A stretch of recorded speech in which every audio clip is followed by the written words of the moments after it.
Hai, Assalamualaikum warahmatullahi wabarakatuh. Perkenalkan, nama saya Fitra Hairunisa dari Prodi Pendidikan Bahasa dan Sastra Indonesia dengan NPM 0321200110 dari kelas 3A. Saya di sini akan menjelaskan materi tentang makhluk hidup dan ekosistem alami. Penasaran? Mari kita simak. Kalian tahu tidak apa perbedaan antara populasi, komunitas, dan ekosistem? Baik, akan saya jelaskan. Yang pertama yaitu populasi.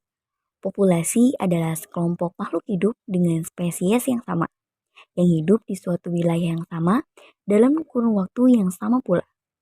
Anggota populasi secara alamiah saling berinteraksi satu sama lain dan bereproduksi di antara sesamanya. Selanjutnya yaitu faktor pertumbuhan dan kepadatan populasi. Faktor pertumbuhan populasi diantaranya ada natalitas, mortalitas, dan migrasi. Kemudian faktor kepadatan populasi. Yang pertama ada kompetensi, predasi, penyakit, dan cekaman atau stres. Yang kedua, komunitas. Nah, ini yang membedakan antara populasi dan komunitas. Komunitas adalah kumpulan populasi dari berbagai jenis makhluk hidup yang saling berinteraksi. Komunitas terdiri dari beberapa jenis komponen, yaitu komunitas berdasarkan lokasi atau tempat wilayah, komunitas berdasarkan minat, dan komunitas berdasarkan komuni. Komunitas terbagi menjadi beberapa macam. Yang pertama netral. Netral merupakan populasi yang tidak saling mempengaruhi. Contohnya seperti semut dan lebah. Yang kedua yaitu kompetisi. Kompetisi merupakan persaingan antar populasi. Contohnya seperti zebra dan rusa. Yang ketiga yaitu mutualisme. Apa sih mutualisme? Mutualisme merupakan hubungan antar populasi yang saling menguntungkan. Contohnya populasi semut dan kutu pohon. Yang keempat yaitu predasi, di mana anggota populasi akan dimakan oleh anggota populasi yang lain. Contohnya populasi singa dan rusa. Yang kelima yaitu parasitisme. Salah satu populasi jadi parasit dari populasi yang lain. Contohnya pohon dengan benalu.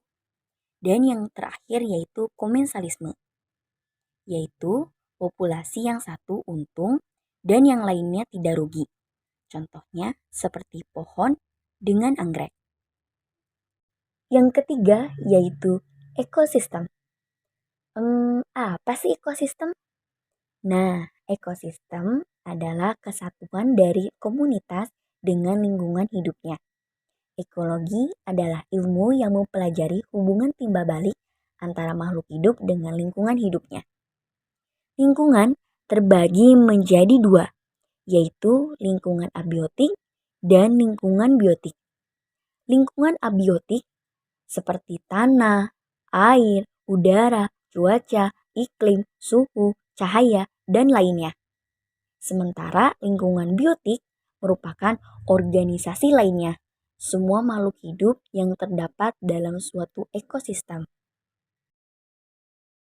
Ekosistem terbagi menjadi dua lingkungan, yaitu lingkungan biotik dan lingkungan abiotik.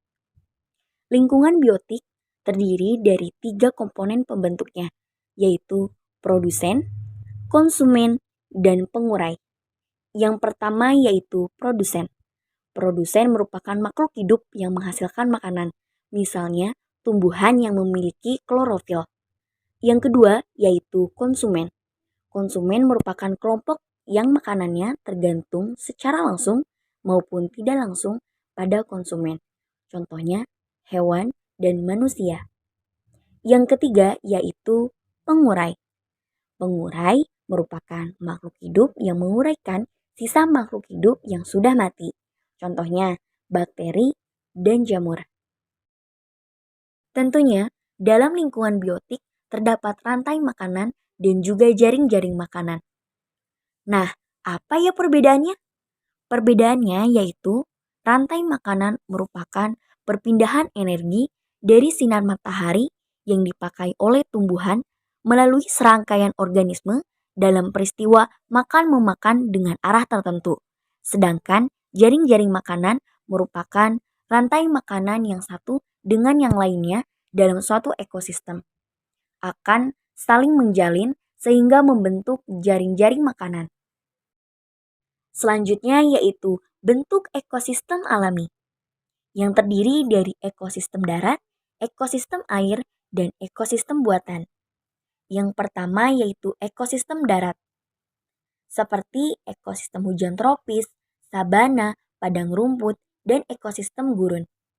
Yang kedua yaitu ekosistem air, seperti ekosistem air tawar, air laut, sungai, dan ekosistem terumbu karang. Yang ketiga yaitu ekosistem buatan, ekosistem yang diciptakan manusia untuk memenuhi kebutuhannya. Contohnya seperti bendungan, sawah irigasi, perkebunan kelapa sawit, ladang, kebun, desa, kota, kolam, dan sebagainya. Dalam ekosistem alami terdapat beberapa pola kehidupan, yaitu pola kehidupan di darat, pola kehidupan di air, dan pola kehidupan khas. Apa saja ya? Penasaran? Berikut penjelasan dari ketiga pola kehidupan pada ekosistem alami. Yang pertama yaitu pola kehidupan di darat. Pola kehidupan di darat dipengaruhi oleh beberapa faktor, antara lain keadaan tanah, suhu, angin, kelembaban udara, curah hujan, dan intensitas sinar matahari. Pola kehidupan di darat dapat mengalami perubahan menurut musim. Yang kedua yaitu pola kehidupan di air. Lingkungan hidup di air dapat dibedakan menjadi beberapa lingkungan, yaitu lingkungan air tawar, lingkungan air asin, dan lingkungan air payau. Contoh dari lingkungan air tawar, misalnya sungai, rawa, kolam, dan parit. Kemudian, contoh lingkungan air asin yaitu laut.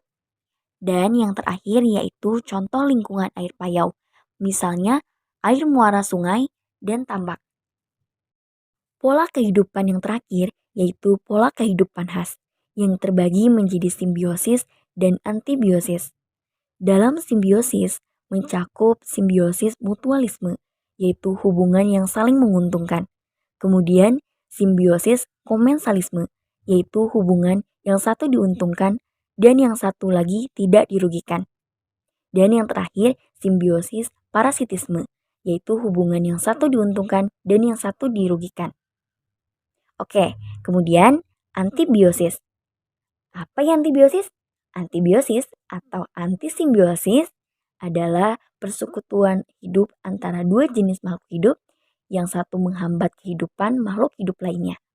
Misalnya, jamur penicillium dengan jamur dan bakteri tertentu.